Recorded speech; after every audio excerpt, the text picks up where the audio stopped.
आणि 50 खोके, 100 खोके, 150 खोके. 50 खोके एकदम ओके नाही आता.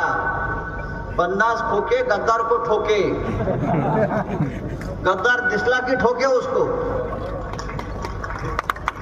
हे धोरण आपण आता स्वीकारायला पाहिजे. आणि म्हणून आमदार उदयसिंग राजपूत, आपण निष्ठेची मशाल हातामध्ये घेऊन या कन्नडच्या भूमीवर उभ्यात आणि संपूर्ण जिल्ह्यात, संपूर्ण मराठवाड्यामध्ये आपण एक निष्ठेचा आदर्श निर्माण केलेला आहे. आपल्याला सुद्धा आमिष दाखवली, आपल्याला सुद्धा प्रलोभन दाखवली, आपल्याला विकत घेण्याचा प्रयत्न केला. पण छत्रपती शिवाजी महाराजांच्या स्वराज्यासाठी त्यांचे अनेक मावळे, अनेक सहकारी